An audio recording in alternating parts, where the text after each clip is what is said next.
Hey ADHbeings, so I want to talk to you about perfectionism today, but maybe not in the way you've heard it talked about before, because here's what I've noticed in myself and with the people that I work with. Perfectionism tends to get treated like a personality quirk, like, oh, I'm just a bit of a perfectionist, and we say it almost apologetically or sometimes even a little bit proudly. But what I've come to understand and what I really want to share with you today is that perfectionism has very little to do with your personality and everything to do with your nervous system.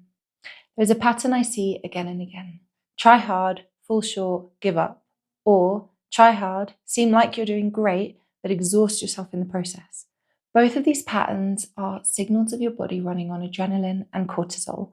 And while healthy amounts of these keep you motivated, a flooding of these chemicals leave you depleted and searching out YouTube videos to find answers. Sound familiar? You know that perfectionism is a huge burden to carry, and it's leaving you either burnt out or hopeless and wanting to give up. It's normal to ask, what's the point, when your mind and body are exhausted from a hamster wheel that never stops. But when you understand where perfectionism actually comes from, that cycle makes complete sense. It's actually incredibly logical. Here's what's really going on underneath it.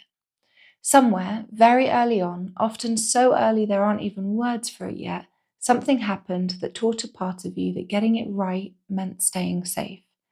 Maybe the rules kept changing and you could never quite figure them out. Maybe nothing was ever quite good enough, no matter how hard you tried. And maybe love felt conditional. Approval might have felt like something you had to earn over and over, and you still weren't sure you'd earned enough. And so a part of you decided, I have to be perfect and I have to get this right, because if I don't, something bad happens, maybe even something scary. And that part of you, that part that was just trying to protect you, that was doing the only thing it knew how to do, was doing it to keep you safe. So when that same part of you looks at something new, a project, relationship, a healing journey, a hobby, and decides that it can't do it perfectly, what happens? It says, what's the point? I might as well just give up. Because the logic, the deep nervous system logic, goes like this. If I can't do being human perfectly, I don't know if I can do it at all. And I want you to really hear that, because hopefully in hearing that, you realize the loop that can never lead itself to the peace you're looking for. It's a really intelligent response to an environment where imperfection once felt dangerous, and one that now means you don't know how to live in connection with life and reality of being human. How can you feel at peace if your completely understandable and valid survival mechanisms of the past negate the very nature of existence, which is the messiness of being human? You can see the conundrum, right? I was working through this with a client just recently. At first, they were in a place of deep burnout and fatigue from having run this intense perfectionist energy for many, many years.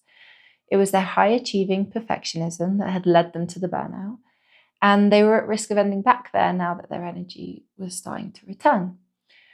So through somatic parts work exploration and embodied practices, my client was able to see the underbelly of the pattern, the little child of many years ago that could never get it right and was often scolded or shouted at for doing things wrong without even understanding why.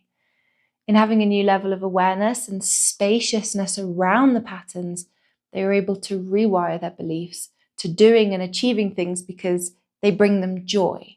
Now they can connect to graphs and charts as a way of satisfying their gorgeous number-loving brain, rather than using them as a way to track if they've been perfect enough to meet the unreasonable expectations of others. This example points to something that myself and my clients find quite freeing. The moment you notice the loop, you've already stepped outside of it.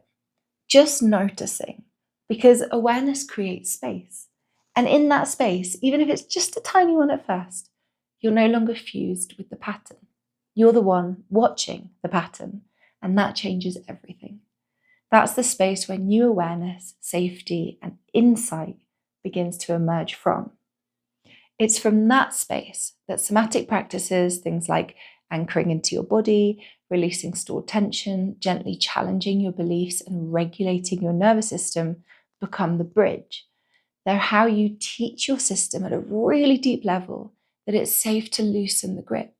And over time, your body actually learns that something new can be trusted, that peace can be trusted, that messiness and humanness can be trusted, and that you're okay just as you are, and nothing bad like that will ever happen again.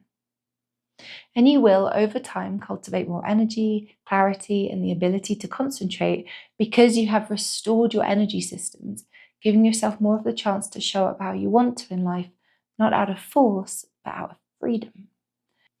Now, if you're still here fully convinced that you have to be perfect and that anything less just won't do, that's okay. It really is okay. It just means that a part of you doesn't feel safe enough yet to let that mechanism soften. And forcing these things and trying to bulldoze your way into a new pattern, that's one of the unkindest things that we can do to ourselves. But if there's even a flicker or a quiet recognition that this pattern has been keeping you stuck and keeping you lost and keeping you exhausted, and if some part of you is tired of carrying it, then you're already in exactly the right place for something to shift. Because here's what I really want to offer you today. The perfection you've been reaching for, it was never really about performance. It was about love and safety. It was about a part of you that so desperately needed to feel like enough. And that part deserves so much compassion, not fixing and pushing harder.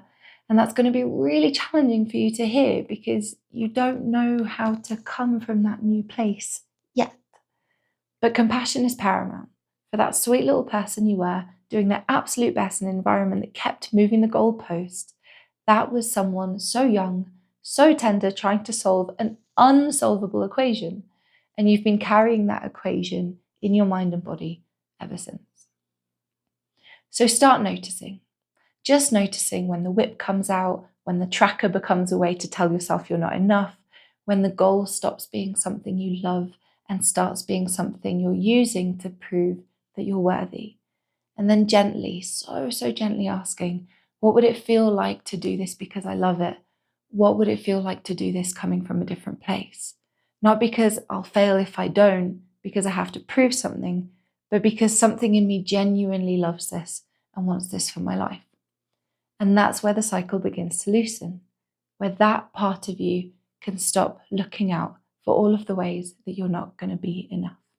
We give our minds, our hearts, and our bodies the reassurance that it's okay.